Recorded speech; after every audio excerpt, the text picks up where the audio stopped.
He was always just my wingman. That was the role he played, the box I put him in, because it was the only one that didn't ache. Julian was the sun, and I was a planet caught in his orbit, content to circle at a safe distance, pretending the warmth was enough. For 10 years, it had been. Or I had told myself it had. My life was a carefully curated collection of quiet routines. I was a graphic designer, a creature of pixels and solitude. My apartment, which I shared with him, was my sanctuary. My fortress. Each day was a predictable rhythm of coffee, keyboard clicks, and the low hum of my computer. A metronome ticking away a life that was safe. Contained. Lonely, if I was being honest, but I was rarely that honest with myself. My world was rendered in grayscale, in soft, muted tones. Then there was Julian. He was a supernova of primary colors. He didn't walk into a room, he occupied it, filled it with a loud laugh and an energy that seemed to crackle in the air. He worked construction, his body a testament to a life lived in motion, all solid muscle and easy strength.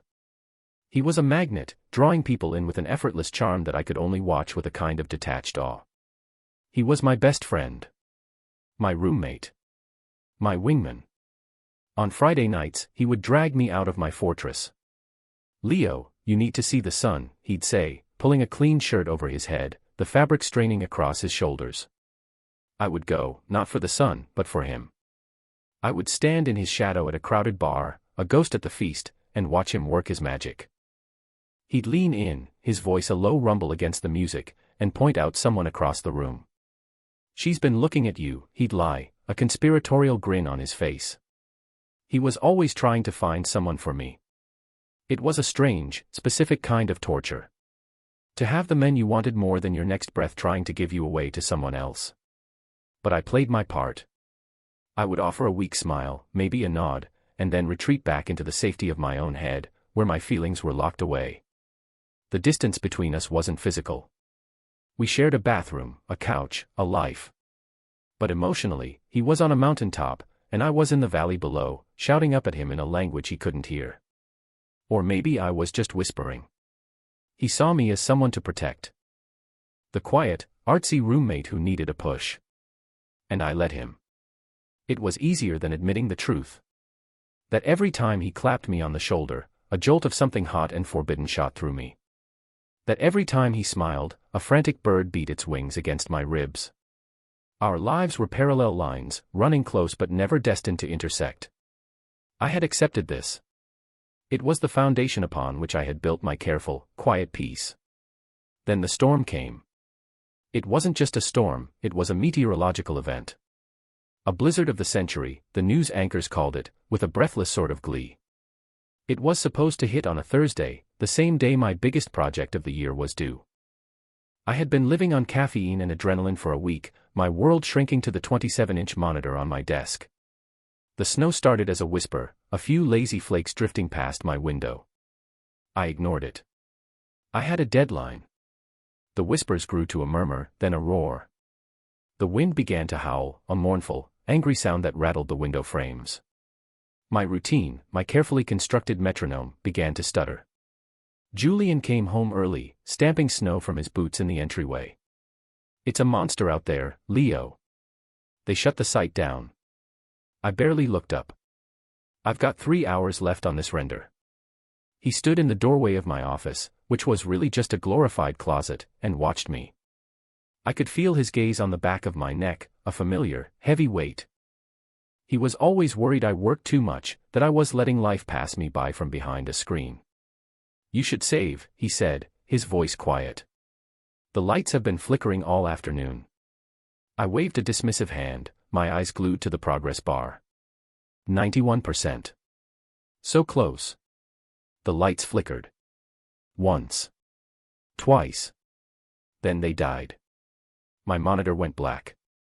The low hum of the computer, the soundtrack to my life, went silent. The only sound was the screaming of the wind and the sudden, frantic thumping of my own heart. "No," I whispered. A week of work. Gone. A heavy hand landed on my shoulder. Julian's hand. "Hey. It's okay. It's just a power outage." It wasn't just a power outage. It was the complete and utter collapse of my world.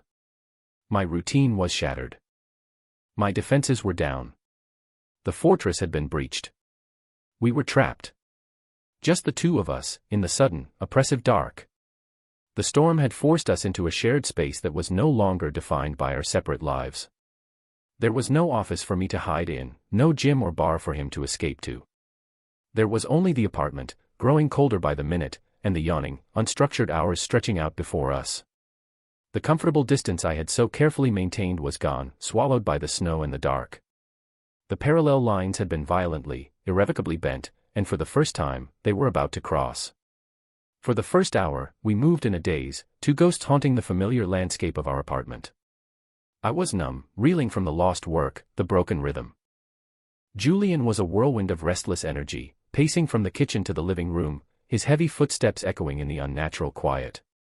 He was a man of action, and there was no action to be taken. "We need candles," he announced, his voice too loud in the stillness. He found them in the junk drawer in the kitchen, a mismatched collection of scented votives and emergency tapers. He handed me a book of matches. My hands were shaking, partly from the cold, partly from the adrenaline crash. I struck a match, the flare of it obscenely bright in the gloom. The tiny flame trembled in my unsteady hand. "Here, let me," he said, his voice softer now. He moved closer, his body blocking what little light came from the snow-covered windows. He smelled of the cold, of pine and damp wool. He took the matchbook, his large, calloused fingers brushing against mine. It was nothing. A fleeting, accidental touch. But a jolt, sharp and hot as a live wire, shot up my arm. My breath hitched. My stomach twisted into a knot of bees. "It's nothing," I told myself. "It means nothing." I watched him, my thoughts a frantic scramble. In the dim, flickering light of the first candle he lit, his face was a landscape of shadows and planes I had never noticed before. I always saw him in motion, a blur of confidence. But now, still and focused on his task, I saw the details. A faint, silvery scar that cut through his left eyebrow. The tiny lines of exhaustion fanning out from the corners of his eyes. He wasn't just the sun, a blazing, untouchable star. He was a person. Tired. A little frayed at the edges. He fumbled with the second match, his big hands clumsy with the tiny stick. It broke in his fingers. He swore under his breath, a puff of white in the frigid air. Without thinking, I reached out. My hand covered his, steadying it. "Try again," I said, my voice barely a whisper. This time, the touch wasn't accidental. My fingers settled over his knuckles. I felt the rough texture of his skin, the warmth radiating from him even in the deepening cold.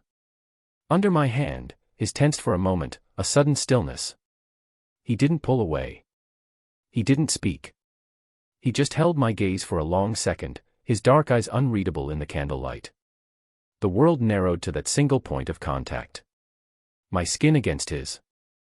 The frantic bird in my chest beat its wings so hard I thought he must be able to feel the vibration through my hand. Time seemed to stretch, to warp. Then he cleared his throat, breaking the spell. He struck the match. The flame bloomed, steady this time.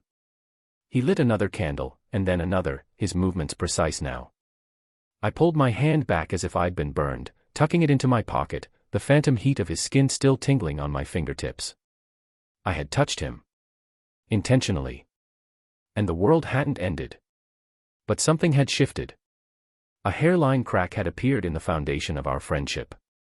Later, as the apartment grew truly, dangerously cold, the building's emergency generator gave a final, wheezing gasp and died. The cold, which had been a nuisance, became a threat. It seeped through the walls, through the floorboards. I could feel it in my bones. Julian was pacing again, punching a fist into his palm. "This is ridiculous. We're going to freeze." He was the strong one, the capable one. But in this situation, his strength was useless. He couldn't punch the cold into submission. And that's when the power dynamic, the one that had defined us for a decade, began to invert. "We need to block the windows," I said, my voice surprisingly steady. He stopped pacing. "With what?" "Blankets. Towels. Anything. And we need to close off the rooms." We stay in one space. The living room. He looked at me, a flicker of surprise in his eyes. This was my territory. I was the one who read books about everything, who stored away useless facts. He was the one who did things. But now, my knowledge was the only tool we had. For the next hour, he listened to me. I told him which blankets to use, how to wedge them into the window frames to create a seal. He did it without question, his powerful body following my quiet instructions. I was no longer the person he needed to protect. I was the person with a plan. It was a strange, heady feeling. We dragged the mattress from my bedroom into the living room and piled every blanket, every quilt, every spare sheet we owned on top of it. We built a nest against the cold. A small island in a sea of encroaching winter. The candles flickered on the coffee table, casting our shadows, huge and distorted, against the walls. The wind shrieked outside, but inside our makeshift den, it was quiet. The silence was different now. Not empty. It felt full. Charged with everything that had passed between us. The accidental touch. The intentional one. The shift in our roles. "I hate this," Julian said, his voice a low murmur from under his pile of blankets. "This quiet. This stillness." I looked at his shape in the dark. "I'm used to it." "I know," he said. And the way he said it, it wasn't an accusation. It was a statement of fact, tinged with something I couldn't name. Sadness, maybe. The thaw had begun. Not in the weather outside, but in the frozen landscape between us. And I was terrified of the flood that might follow. Night fell completely, a heavy, suffocating blanket of black. The snow muffled the world, erasing the city, the streets, everything beyond the walls of our apartment. We were adrift in a silent, frozen ocean. Our living room was a lifeboat, a tiny pocket of flickering light and shared breath. We lay on the mattress, 2 feet apart, a chasm of unspoken things between us. Every rustle of fabric, every sigh, was magnified in the profound quiet. I could hear the frantic beat of my own heart, a drum signaling a terror and a hope so intertwined I couldn't separate them. I was acutely aware of him. Of the heat his body was putting out, a small sun just out of reach. Of the rhythm of his breathing, slower and deeper than my own shallow gasps. I stared at the ceiling, watching the candle flames dance, and tried to regulate my own thoughts, to push them back into their neat, orderly boxes. But the boxes were all broken. "You know," Julian said, his voice pulling me from my spiral. "I never feel lonely when I'm with a crowd of people. But I always feel alone." The confession hung in the air, a fragile, unexpected thing. This wasn't the Julian I knew. The confident, social creature. This was someone else. Someone I had only caught glimpses of in the tired lines around his eyes. "The noise helps," he continued, talking to the ceiling. "The bars, the music, the gym. It's all a distraction." From this, he gestured vaguely at the quiet room. "The silence. When it's quiet, all the stuff I don't want to think about gets loud." My heart ached for him. A deep, resonant ache. "What stuff?" I asked, my voice barely a whisper. He was silent for a long time. I thought maybe he regretted speaking, that he would retreat back behind his wall of easy charm. But then he said, "Just everything. Feeling like I'm always playing a part. The tough guy. The fun guy. The guy who's got it all figured out. It's exhausting, Leo." He turned his head on the pillow to look at me. In the candlelight, his eyes were dark pools of a vulnerability I had never been allowed to see. "You're not like that. You're just you. Always. You're quiet, and you're in your head, but you're real. I've always envied that." The words hit me like a physical blow. He envied me. Me, with my anxieties and my carefully constructed solitude. It didn't make sense. "I'm not real," I heard myself say, the words tumbling out before I could stop them. "I'm playing a part, too." "What part?" he asked, his voice soft, curious. Here it was. The precipice. I could step back, make a joke, change the subject. Or I could jump. I jumped. "The part of the guy who's fine with just being your friend," I said. The words were quiet, but they seemed to shake the very air in the room. I couldn't look at him. I squeezed my eyes shut, bracing for the impact. The rejection. The awkward laugh. The friendship shattering into a million irreparable pieces. Instead, there was only silence. A heavy, weighted silence that was more terrifying than any response. My stomach plummeted. I had done it. I had ruined everything.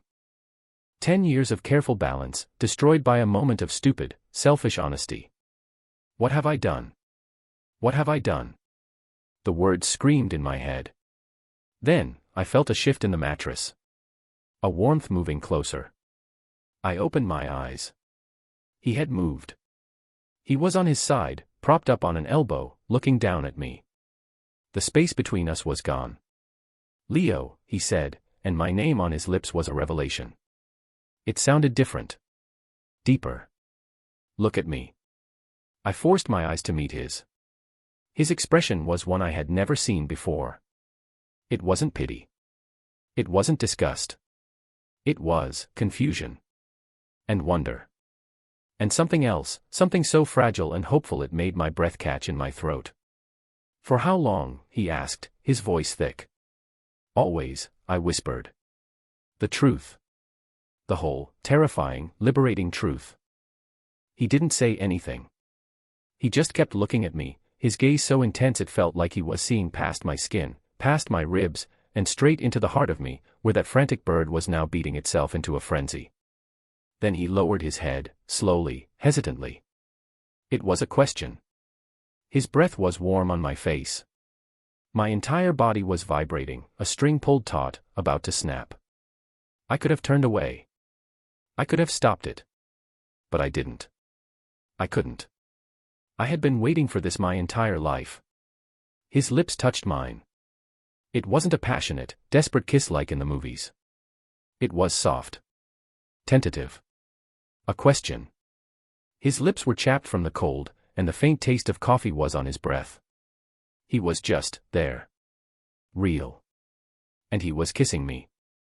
I responded, a slow, answering pressure.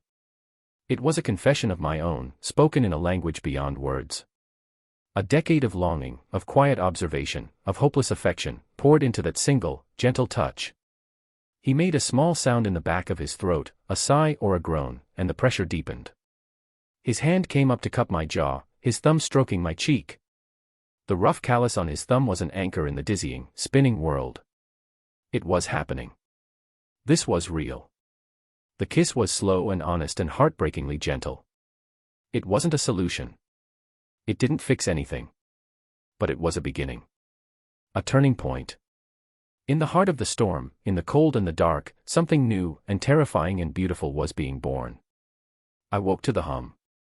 A low, familiar, electronic hum. The refrigerator. The clock on the microwave blinking 12 o'clock. The world had come rushing back in while I slept. The power was on. And I was alone. The mattress on the floor was a tangled mess of blankets. The space beside me, where Julian had been, was empty. Just a cold indentation in the pillow, a ghost of his presence.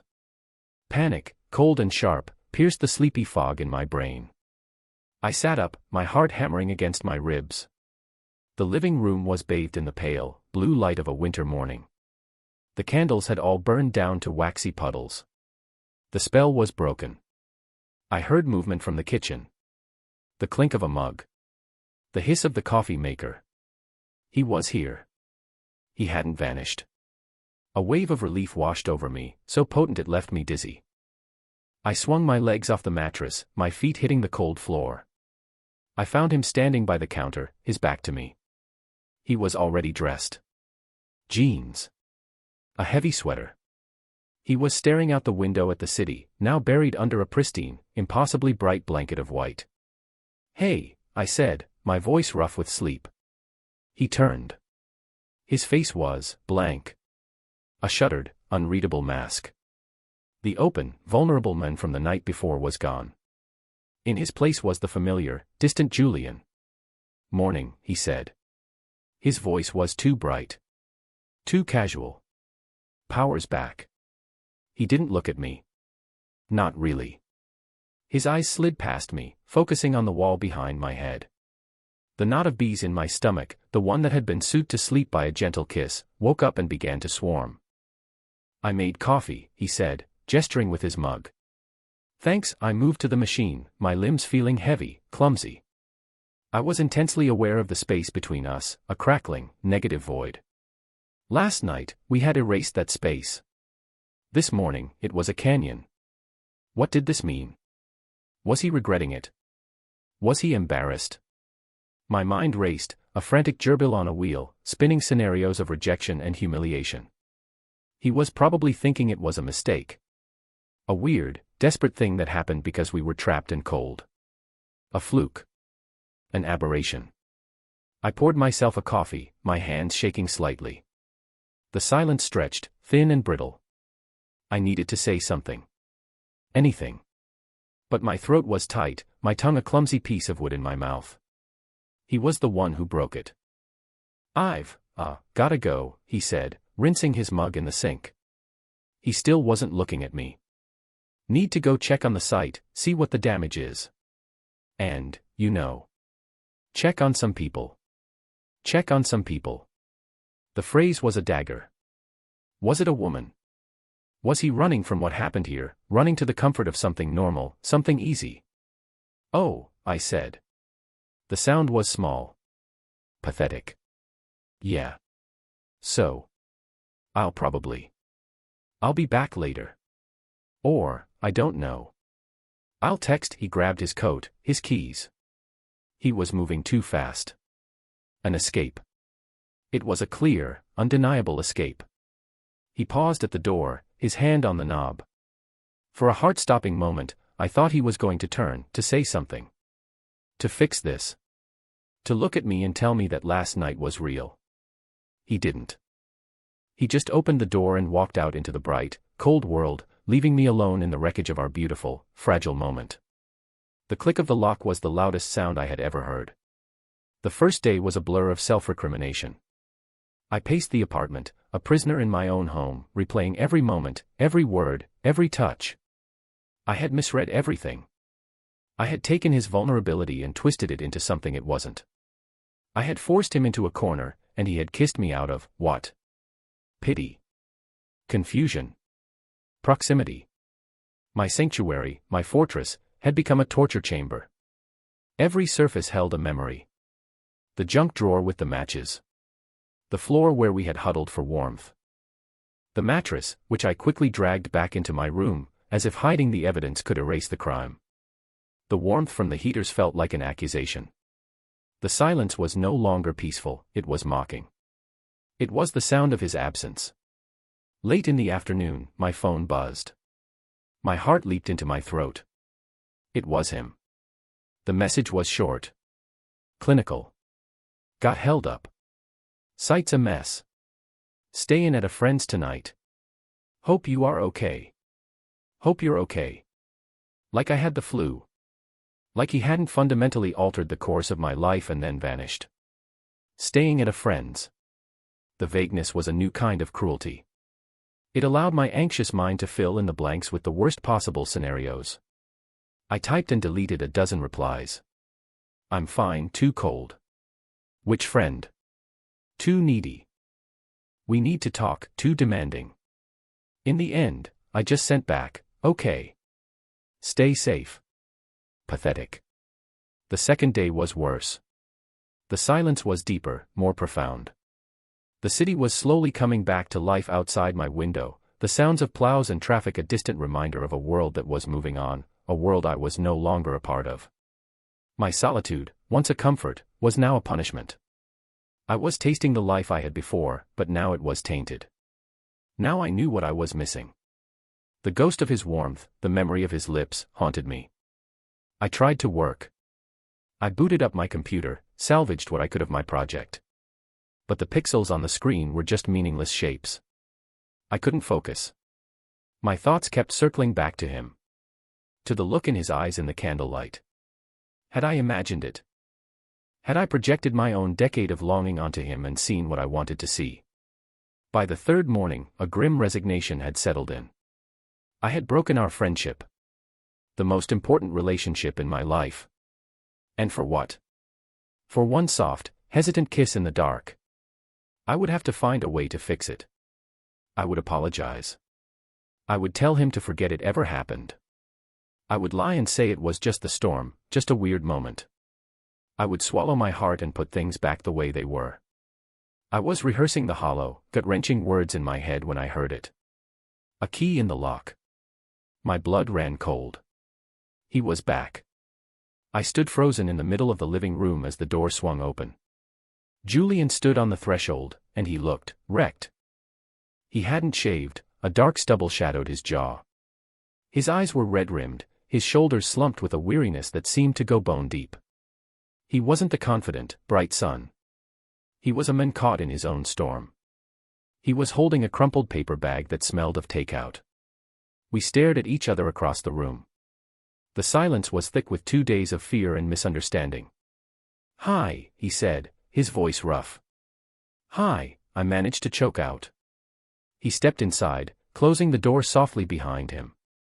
He didn't move any further. He just stood there, clutching the bag like a shield. "I'm an idiot," he said.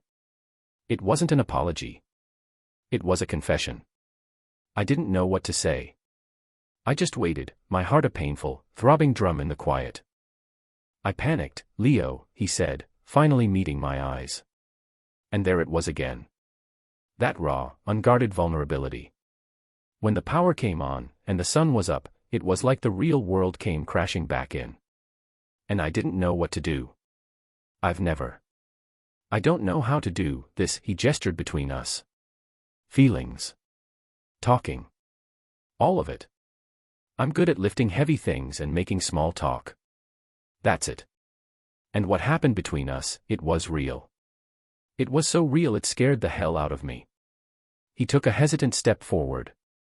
So I ran. I did what I always do. I ran to the noise. I went to the site, I helped people dig out their cars, I stayed on a friend's couch and listened to his stupid stories. I did anything to not have to be quiet. To not have to think about you. About what I was feeling. He let out a shaky breath. It was the stupidest thing I've ever done. Because all I could think about was you. All I could think about was how quiet it was on that couch. How empty. The silence wasn't peaceful. It was just, you less. You less. The word hung in the air between us, a perfect, heartbreaking summation of my own 2 days. It was my turn. My turn to be brave. "I thought you regretted it," I said, my voice trembling. "I thought it was a mistake. I was sitting here trying to figure out how to take it all back, how to pretend it never happened, just so I wouldn't lose you." A look of pain crossed his face. Lose me? Leo, that night, that was the first time in my entire life I felt like someone actually saw me. The real me. Not the part one play. He closed the remaining distance between us, stopping just a foot away. He still smelled of the cold, but this time, he brought the world with him. And I wasn't afraid. "I'm scared," he admitted, his voice dropping to a whisper. "I don't know what we're doing. I'm probably going to be terrible at this. I'm going to say the wrong thing, or do the wrong thing, and I'll probably want to run away again." "Me too," I whispered back. "I'm terrified." "Good," he said, a ghost of a smile touching his lips. "Then we can be terrified together." He reached out, not for a kiss, but for my hand. He threaded his fingers through mine, his calloused palm warm and solid against my own. It was an anchor. A promise. Then he did something that made my breath catch.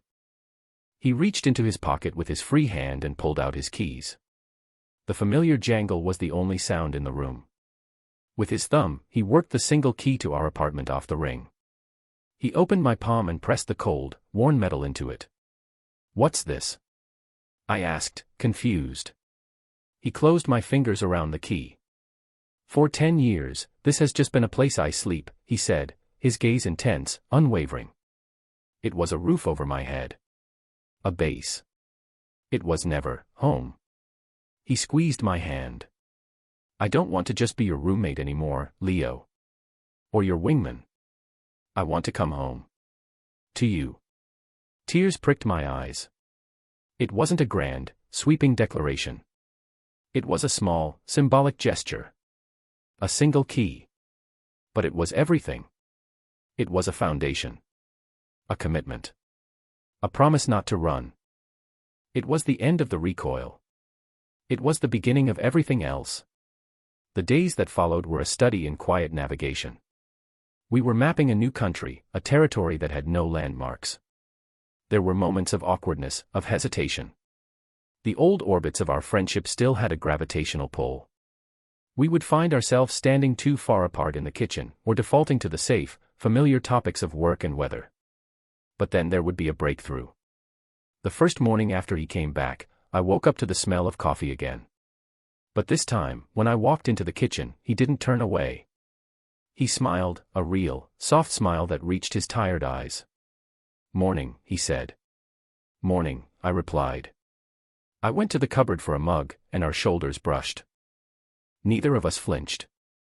Neither of us pulled away. The contact was warm, easy. A simple, domestic touch that spoke volumes more than words. It said, "I'm still here. This is real." We started to learn a new language. The language of shared space. His gym bag no longer felt like an intrusion by the door, it was just a part of the landscape. My sketchbook, left open on the coffee table, was no longer a private world he wasn't privy to. He would pick it up, his expression thoughtful as he looked at my drawings. One evening, I was working late, trying to salvage my project. The familiar stress was coiling in my shoulders. He came and stood behind my chair, a silent, solid presence. I felt his hands on my shoulders, his thumbs pressing into the tight, knotted muscles. I froze for a second, my fingers hovering over the keyboard. "You're tense," he murmured, his voice a low rumble near my ear. His hands were strong and sure, working the stress from my body with a practiced ease. I leaned back into his touch, my eyes closing. I had imagined this 1,000 times, this casual, caring intimacy. The reality of it was more potent than any daydream. "Better?" he asked after a few minutes. "Much," I said, my voice breathy. He squeezed my shoulders one last time and then his hands were gone. But the warmth remained. The biggest hurdle was the first night. We ate the takeout he had brought, sitting on the couch, our knees occasionally touching. When it was time for bed, an unspoken question hung in the air. We both looked towards our separate bedrooms. The mattress on the living room floor was gone. The storm was over. There was no practical reason for us to share a bed. The silence stretched. My anxiety, a dormant beast, began to stir. Was this it? Was this as far as we went?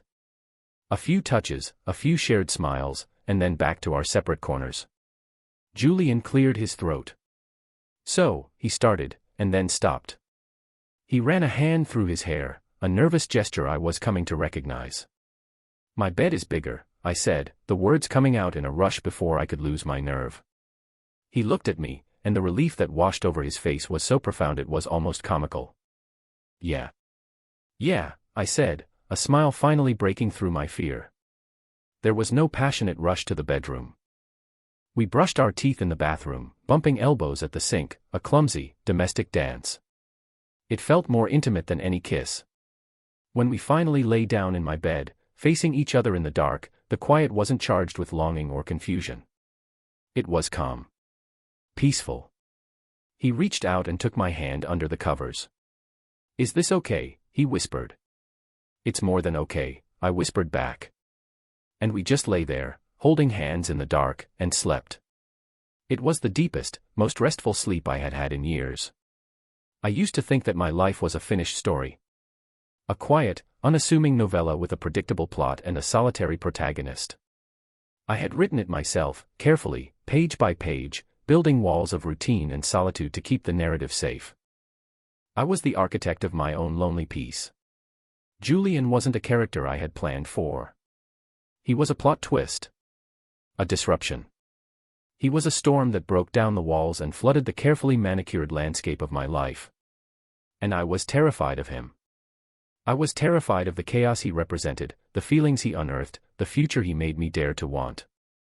But the thing about a flood is that after it recedes, the landscape is changed. The soil is richer. New things can grow. He didn't save me from my solitude. He walked into it, sat down, and made it feel less like a prison and more like a home. He didn't fix me. He just saw me, the real me, hiding behind the screen and the quiet routines, and he decided to stay. Now, my mornings start not with the lonely ritual of a single coffee cup, but with the sound of his breathing beside me. The quiet in our apartment is no longer an absence, it's a shared comfort, a space filled with the simple presence of another person. He is still the sun, bright and warm and full of life. But now, I'm not just a distant planet in his orbit. He pulls me closer, into his light, and I've learned that I have some light of my own to share. He was my wingman, the one who was supposed to help me find someone else. But all he ever really did was stand right next to me, waiting for me to finally see him. The greatest risk of my life wasn't letting him in. It was the devastating possibility of having never let the storm happen at all.